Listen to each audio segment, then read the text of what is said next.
We may be in the midst of the most hyper-targeted presidential election in history. Hyper-targeting is not new in national races. It's actually an advertising term that relates to forming extremely customized messaging targeted at a very specific group of people. In advertising, it's folks that they're trying to target to sell or use a product. And in national politics, it's folks that they see they need to influence to the most to win the election. Of course, these voters all have to be persuadable. There are also voters that are the low-hanging fruit voters. They're probably likely to turn out for the candidate, whether or not the candidate reaches out to them directly, whether they do voter outreach with the candidate and with ads. And then there's the expand the universe voter. In 2016, Trump's team brilliantly hyper-targeted a group of voters that they had assessed were swayable, partly because they had been ignored by the Democratic Party. Steve Bannon and Roger Stone had tested this out with messaging in previous elections. And of course, they used Cambridge Analytica to hyper-target this group of voters while simultaneously trying to drive down some of the Democrats' base. Clinton's team, they took her base, the Democratic base, for granted. With all the voters of all demographics making less than $50,000 a year not showing up the rates needed for her to win traditionally blue states.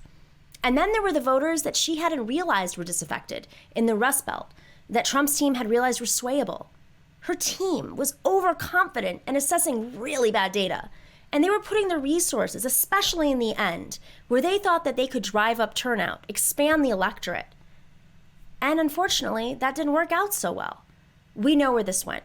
She focused on Texas. She focused on Arizona. Important states, important for the Democratic long game. But that can't be your only strategy. Hillary didn't get her base out. She lost the disaffected voters, and she was not able to move the voters in the purple states so that they could become blue states. The rest is history. But don't worry, Joe Biden, he's running a different kind of campaign. A campaign of least resistance. A campaign dependent on mass media in targeted markets. A campaign that sometimes throws bones to progressives just to keep them settled. But basically, this is a campaign being run from the inside, like the actual inside. They are hiding their candidate. Joe Biden is barely doing any media, positive or negative. They're introducing barely any ideas. If you were a foreigner arriving in the United States right now, and you were stuck inside with the rest of the world, watching cable news, America's election headquarters, CNN, you would probably have no idea that we were in the middle of a presidential election. This, coming from the cable news that's only focused on the presidential election for the last 5 years. But if you are a 63-year-old iron worker in Milwaukee watching cable and stressing about the economy, rightfully so, my guess is you'd probably feel like the most important person in the world very soon, because you'd likely see a barrage of very specific political ads, and you'd be getting your mailbox filled up with campaign literature targeted specifically to you.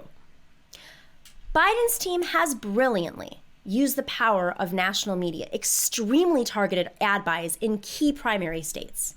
And of course, he used the establishment to astroturf him through the Democratic primary, with barely spending any money on actual voter contact. But will that work in the general election?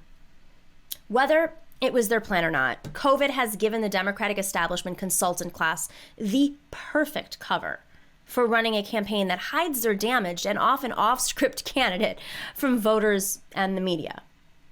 In the last year, we have seen Joe Biden tell voters repeatedly not to vote for him if they don't like him and if they don't agree with his ideas. He's disrespected millennials, veterans, this week Latinos. This week he told people who believe Tara Reade and women to just flat out and not vote for him, despite these crazy numbers showing that many people who believe women and believe Tara Reade are still going to vote for Biden in the face of Trump. It is mind-blowing. On one hand, hiding Biden from the press and the public is damage control. But it goes beyond that. The campaign, they're not trying to make up for communication and organizing that they are losing during COVID and the quarantine. They're not hustling to expand their base. They're not even trying to solidify or excite their base. They are hyper-focused on a handful of voters who they estimate may sway the election. Voters who probably don't care if Biden insults Latinos and millennials and progressives or women. Voters who weirdly may be into that as they turned to Trump last cycle. So the formula is only to buy ads and mail and digital in 3 Rust Belt states? Only target voters over 60 in those states? These decisions are coming from the Democratic establishment that listens to the GOP never-Trumpers who now fill up panels on MSNBC and op-ed columns in the liberal New York Times. The same folks who lost McCain his 2008 elections, who chose Sarah Palin, who led us into Iraq off of a binder full of lies. They are the guys who think that they can move Trump voters into voting for Biden. These rhinos and the corporate Democrats who handed the election over to Trump. They're being paid to be the Trump voter whisperers? You gotta be kidding me.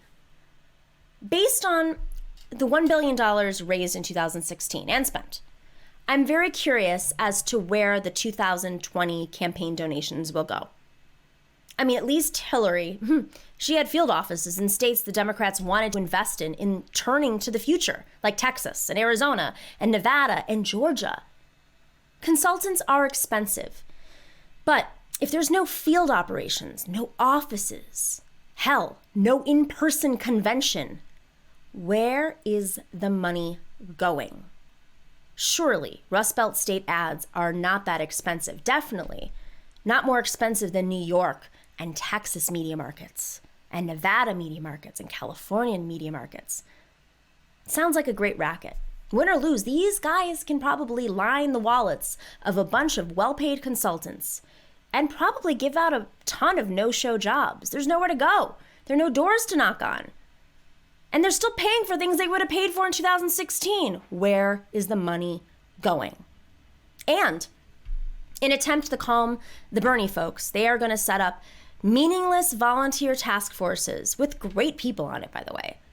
Task forces to refer ideas to the meaningless volunteer platform committee that writes the meaningless platform that absolutely no Democrat needs to abide by. Sounds like a great marketing plan. Meanwhile, these are the guys that are ignoring the crisis of the country. Donald Trump will prey on the Democrats' failure to address working people directly. He'll prey on Democrats refusing to support Medicare for all, even during the greatest health crisis our country has ever seen. He'll prey on Biden's trade deals. He will prey on Nancy Pelosi's handouts to lobbyists and big business while not giving Americans a few $1,000s to pay their bills and support the economy that is on the verge of collapse. As Bernie once said, some people would rather have first-class seats on the Titanic than change the course of the ship.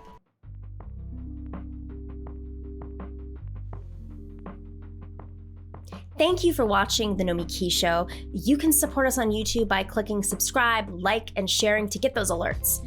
And patrons, well, they make this show run on time. So thanks to all of you who have joined our community already. If you like our content and want more, from special segments to interviews and merch, you can join us for as low as $5 a month on patreon.com/The Nomiki Show.